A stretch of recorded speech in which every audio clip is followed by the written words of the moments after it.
El viento lloraba como una mujer abandonada durante demasiado tiempo, arrastrando su pena por las llanuras en largos y solitarios gemidos. La lluvia azotaba el tejado de la granja con furia constante, empapando la madera hasta los huesos. Dentro, el aire era denso y espeso, iluminado solo por una única lámpara de aceite que parpadeaba con cada ráfaga que se colaba por el cristal agrietado de la ventana. La respiración de Alan me llegaba aguda, superficial, apretada entre los dientes como algo sagrado que se negaba a soltar. Yacía en un colchón relleno de paja, empapada en sudor, con las rodillas levantadas y las palmas presionadas con fuerza contra las sábanas. El parto había comenzado antes del amanecer, y ahora el cielo afuera era negro como la brea, las nubes tragándose la luz de la luna por completo. Cada contracción la doblaba hacia adentro como un árbol inclinándose ante la tormenta, y cada grito se amortiguaba en su propio hombro para que el resto de la casa no lo oyera. Pero era inútil. Estaban escuchando. En la sombra cerca del hogar, la partera se movía como una sombra ella misma, callada, de manos cortas, desgastada por años y docenas de partos. Su nombre era Ruth, aunque Ellen solo la había oído llamar por los suegros como la mujer de color. Como una herramienta en lugar de una persona. Pero las manos de Ruth eran cálidas y su voz baja y amable. Murmuraba ánimos mientras trabajaba, el ceño fruncido por la preocupación. Casi ahí, cariño. Solo aguanta ahora. Ellen apretaba los dientes hasta que la mandíbula le temblaba. Su cuerpo dolía de maneras que no sabía que podía doler. Pero ese dolor, puro y consumidor, no era nada comparado con el más profundo que pulsaba debajo. El dolor de saber que nadie en esa casa quería que sobreviviera a ese parto. Nadie quería a esos niños. No a menos que salieran con hombros anchos y la promesa de un futuro de hombre. Los había oído susurrar después de la cena una semana atrás, su vientre pesado contra el borde de la mesa. La suegra, la señora Howell, lo había dicho claro.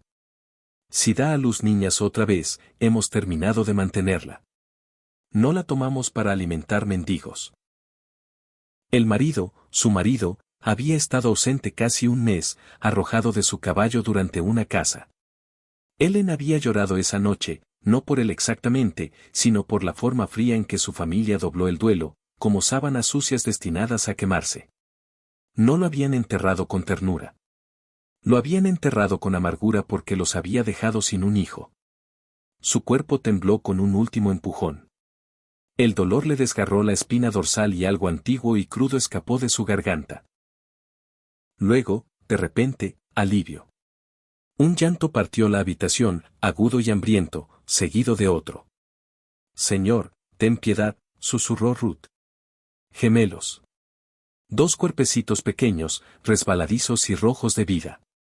Ruth los limpió rápidamente, murmurando sobre sus diminutos miembros como una sacerdotisa ungiendo bendiciones.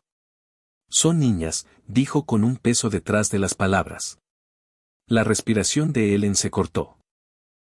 Niñas, dos de ellas, hermosas, perfectas, como si Dios en su manera callada le hubiera dado el doble de amor para compensar todo lo que le habían quitado. Alcanzó, lágrimas calientes contra sus mejillas. Ruth le colocó un bebé en cada brazo. Eran cálidos, se retorcían, buscaban. Las nombró con apenas un aliento. Clara, dijo, tocando la mejilla de la más pequeña, y Rose. Pero antes de que los nombres pudieran asentarse en el aire, la puerta crujió al abrirse. El viento frío irrumpió en la habitación como un regaño. La señora Howell entró, labios fruncidos, manos cruzadas apretadas bajo su chal. Detrás de ella estaba el cuñado, James, alto, delgado, ojos agudos con algo aceitoso. Ruth se tensó. Ellen no se movió. ¿Y bien? Preguntó la señora Howell. ¿Qué son? Ruth respondió, aunque la respuesta yacía arropada en los brazos de Ellen. Niñas. Saludables. James soltó un aliento que sonó como una maldición. Los ojos de la señora Howell se entrecerraron. Niñas, repitió, plana como piedra. Gemelas, nada menos. Dios nos ayude. Ninguna bendición. Ninguna bienvenida, Solo silencio pesado como tierra. Tendremos que hacer arreglos, añadió fríamente, y se volvió para irse.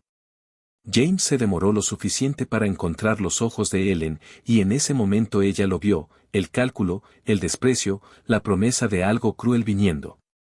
La puerta se cerró detrás de ellos. Ruth limpió suavemente la frente de Ellen. No te quieren aquí, niña, dijo, suave como ceniza. Lo sabes ahora. Siempre lo supe, susurró Ellen. Pero ahora tampoco quieren a las niñas. Ruth miró a los bebés, luego a Ellen. Tienes fuerza en ti, más que la mayoría. Pero escúchame ahora. No les dejes verte dormir demasiado profundo. No hasta que salgas de este lugar. Ellen asintió, el peso asentándose. Sus niñas se removieron en sus brazos, puñitos elevándose como brotes rompiendo nieve. Besó las coronillas de sus cabezas. Esa noche, mientras la lluvia golpeaba la ventana y el trueno gemía como una vieja herida en el cielo, Ellen no durmió. Yacía quieta, escuchando. En el granero, voces se filtraban. James y la señora Howell susurrando, discutiendo en tonos bajos. No nos sirve de nada. Uno de ellos dijo, la tierra no es suya. No es nada. Solo hazlo limpio. Aún sangra. Parecerá que se desangró. El estómago de Ellen se volvió hielo. Esperó hasta que los sonidos se desvanecieron, hasta que el aire se sintió delgado y mezquino. Luego se levantó, piernas temblando, y envolvió a las niñas en el chal más grueso que encontró. Presionó un beso al marco de madera de la cuna que Ruth había construido de un cajón viejo y susurró una oración. Salió a la tormenta. El barro chupaba sus botas. El viento abofeteaba su rostro como una mano enojada. Caminaba con las bebés apretadas contra el pecho, su cuerpo doliendo por el parto y el terror. Sin estrellas, sin luna, solo las llanuras negras extendiéndose ante ella. Detrás de ella, humo comenzó a elevarse. El granero o tal vez el cobertizo de la esquina donde a veces tomaba agua. Algo ardía. Su escape no había llegado un momento tarde. No lloró. No había tiempo para eso. Solo movimiento. Adelante. Paso a paso, relámpagos iluminaban el cielo, y en su destello, las llanuras parecían el mar, interminable, cruel y lleno de dientes. Pero las niñas respiraban contra ella, y eso la mantenía en movimiento. En algún lugar alrededor del amanecer, sus piernas se dieron. Cayó de rodillas cerca del borde de un arroyo hinchado por la lluvia. Las niñas gimotearon, y Ellen las acunó apretadas. Por favor, susurró. Si alguien está ahí fuera, si queda alguien amable, por favor. Las nubes se abrieron un poco, lo suficiente para que un rayo de luz pálida cayera sobre el claro, y a través de él llegó el sonido de cascos. No atronadores, no rápidos, solo constantes. Un caballo y un jinete. Ellen intentó levantar la cabeza. Su visión se nubló. Vio una silueta, hombros anchos, quieta como un árbol. El hombre no se movió durante un largo rato. Luego desmontó despacio y se arrodilló a su lado. No podía ver su rostro. Solo el contorno de un sombrero, el olor a pino y cuero, y una voz profunda y callada. ¿Estás perdida?, preguntó. Ella intentó responder, pero solo salió un sollozo. Él tocó el borde de la manta que arropaba a las niñas. Una de ellas extendió una mano en sueños, curvando deditos diminutos hacia él. Vaya, dijo suavemente, casi para sí mismo. ¿No estáis solo aferrándoos a la vida? Los levantó a todos, a ella y a las niñas, en sus brazos, fuerte pero cuidadoso. Ella presionó su rostro contra su pecho, contra el latido de su corazón, y dejó que la oscuridad la tomara. De vuelta en la casa de los Howell, nadie notó que la cuna estaba vacía hasta que salió el sol. Para entonces las huellas ya se habían borrado con la lluvia, y en una colina tranquila a millas de distancia, un viudo avivó el fuego en su cabaña y extendió 3 mantas cerca del hogar. Aún no sabía su nombre, pero lo sabría con el tiempo. La tormenta no se había roto, pero algo más sí. Un viejo silencio amargo en el alma del hombre. miró a la mujer dormida y a sus niñas y pensó, tal vez así es como comienza algo. No con truenos, sino con respiración. Y afuera, el viento por fin se calmó. El amanecer llegó lento y hosco, arrastrando luz pálida sobre la tierra maltratada. La lluvia había cesado en alguna hora oscura, pero el cielo aún colgaba pesado con el recuerdo de ella. La pradera estaba resbaladiza de barro. Cada brizna de hierba se inclinaba baja. En algún lugar detrás de ella, el humo aún se elevaba, fino, acre, aferrándose al aire como remordimiento. Ellen May no miró atrás. Avanzaba con el paso tambaleante de alguien cosido solo por voluntad. Su cuerpo era un mapa de dolor. Cada paso la atravesaba como si su carne recordara el parto con demasiada viveza para perdonar la caminata. Sus piernas estaban mojadas hasta las rodillas, los bajos empapados y manchados. Sus brazos se curvaban alrededor de sus hijas arropadas, que ahora y entonces gimoteaban en sueños, inquietas por el cambio en el aire, el frío, la tensión muda que se enhebraba en el pecho de su madre. Mantuvo el rumbo por la maleza baja donde pudo. La línea de árboles era delgada aquí, un puñado de fresnos retorcidos y álamos, sus ramas aún resbaladizas por la lluvia. Su aliento se vaporizaba delante de ella, el aire matutino agudo y húmedo. Un cuervo graznó sobre su cabeza, cortando el silencio con algo parecido a una advertencia. No había destino, solo lejos, lejos de la casa de los Howell y las dos siluetas que habían intentado dejarla morir. Aún podía ver el fuego cuando cerraba los ojos. El resplandor naranja en el borde del cobertizo, el crepitar y el siseo mientras devoraba madera seca. El plan había sido claro. Atraparlas dentro. Decir que nunca despertó del parto. Dejar que las llamas terminaran lo que la familia había comenzado con desprecio. Pero Ruth había vuelto. Un chal olvidado. Un destello de instinto. Había visto la luz a través de las grietas y oído los susurros. La advertencia de Ruth había sido lo único que la salvó. No puedo quedarme, había dicho Ellen, con una niña al pecho y la otra apretada contra su clavícula. Volverán a intentarlo.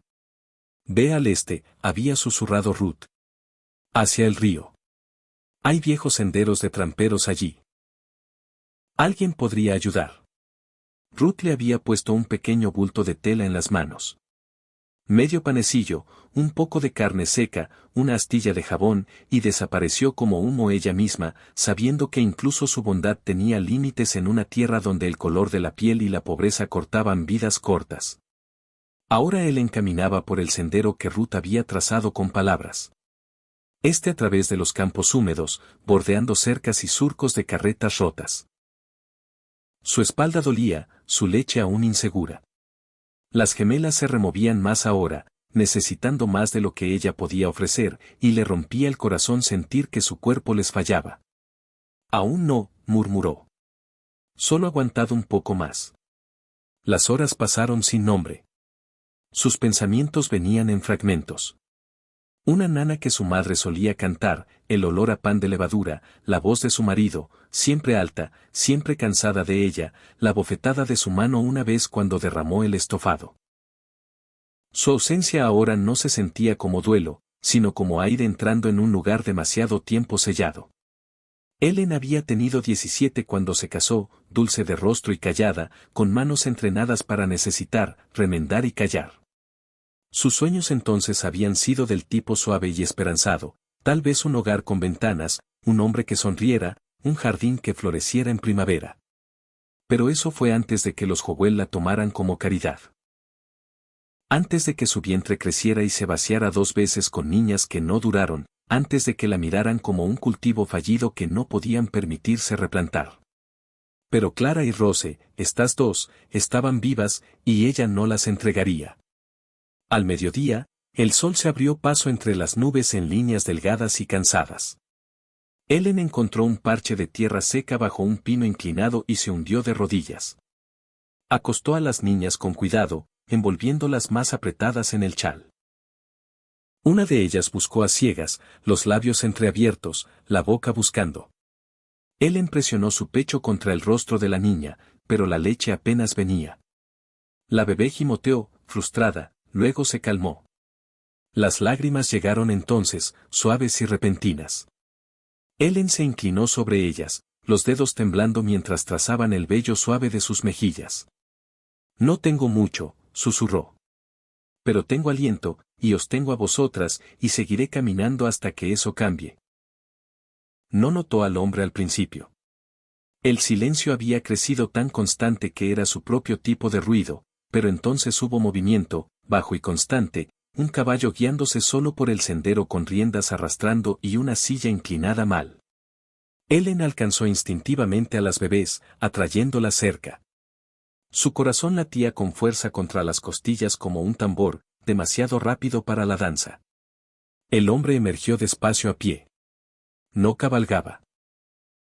Caminaba junto al animal, una mano en la brida, la otra metida en el abrigo. Llevaba un sombrero de ala ancha bajado y un rifle cruzado a la espalda. Sus botas estaban cubiertas de barro, y su barba había encanecido casi por completo, aunque las líneas de su rostro no eran viejas, solo gastadas como cuero suavizado por años. La vio. Se detuvo. Ninguno se movió durante un largo momento. El viento llevaba un silencio entre ellos, frágil por la tensión. El hombre miró de ella al bulto a sus pies, luego de vuelta a su rostro. No dijo nada. Ellen se quedó agachada, cada músculo tenso como un cable tensado. Finalmente habló. ¿Estás herida? Ellen dudó, insegura si la verdad era un arma o una súplica. Aún no, dijo. Él asintió una vez. ¿Bebés, tuyos? Sí. Se acercó, no rápido, solo lo suficiente para que ella viera sus ojos bajo el ala del sombrero. Eran claros, cansados, pero no crueles. ¿Estás sola? Ella no respondió. Ese silencio fue respuesta suficiente. Se agachó despacio, las rodillas crujiendo. El caballo resopló detrás, pero no se alejó. Miró a las bebés durante un largo rato. Has caminado mucho. Ellen tragó. Desde la noche. ¿De dónde? De un lugar al que no quiero volver. La miró de nuevo, estudiándola. No su cuerpo, no con hambre ni juicio, sino con una conciencia cuidadosa de alguien que ha visto dolor antes y conoce sus formas. Tengo una cabaña a unas millas de aquí. Nada lujoso. Cálida, sin embargo. Comida, ropa seca. El silencio cayó otra vez. Ellen no confiaba fácilmente. La confianza había sangrado de ella con cada promesa falsa, cada puerta cerrada, cada larga noche escuchando sus propios sollozos en una habitación fría. Pero la voz del hombre no suplicaba ni exigía. Simplemente ofrecía. Mi nombre es Caleb Rohr, dijo, poniéndose de pie de nuevo. Eres bienvenida a venir, o puedes seguir caminando, pero si te quedas aquí otra noche con esas niñas, puede que no todas lo logren. Ella miró a sus hijas, al tinte rojo en sus mejillas, al aleteo de los párpados, demasiado delgadas, demasiado frágiles. Está bien, dijo tras un momento. Solo hasta que podamos descansar. Él asintió. Está bien. Ella recogió a las bebés y se puso de pie, las rodillas casi cediendo. Caleb avanzó, no para cargarla, sino para levantar un lado de su bulto. No habló más mientras caminaban. Los árboles se espesaron ligeramente y el aire se volvió más frío. Ellen se apoyaba en el instinto y el silencio. Caleb no preguntó su nombre, no preguntó su historia. Solo guiaba el camino. Cuando la cabaña apareció a la vista, el cielo había comenzado a oscurecerse de nuevo. Se alzaba al borde de una elevación, pequeña y castigada por el clima, con humo saliendo de la chimenea y una pila de leña partida junto a la puerta. No había cercas, no había señales de familia, solo la quietud de un hombre que vivía solo por elección. Caleb abrió la puerta para ella. El calor la golpeó primero, rico en pino y ceniza. Luego el olor a estofado, tenue pero real. Entró y se hundió en un catre bajo que él señaló. Las bebés se quejaron, y ella intentó calmarlas con murmullos suaves. Caleb avivó el fuego, añadió otro tronco. Le sirvió un vaso de agua de hojalata y lo colocó cerca del catre. Aún así, no dijo nada. Esa noche no durmió tanto como flotó, medio entre descanso y preocupación. Su cuerpo demasiado acostumbrado a esperar daño. Pero no llegó daño. Solo el suave sonido del fuego y los movimientos callados de Caleb mientras limpiaba su rifle y comprobaba el pestillo de la puerta 2 veces. A la mañana siguiente, cuando la luz rompió sobre la pradera otra vez, Ellen abrió los ojos y encontró una cuna junto a ella. Tosca, hecha a mano, construida en algún momento antes del amanecer con madera de desecho y cuerda vieja. Se mecía suavemente con ambas niñas acurrucadas dentro. Caleb estaba en la estufa, de espaldas a ella, removiendo algo en una sartén. Ellen miró la cuna durante un largo rato. Y por primera vez en años, su pecho dolió, no de miedo, sino de algo más. Esperanza, tal vez, o la forma distante de ella. Observó la espalda del hombre y susurró el más pequeño gracias. Él no se volvió, solo asintió una vez, y afuera el día comenzó de nuevo.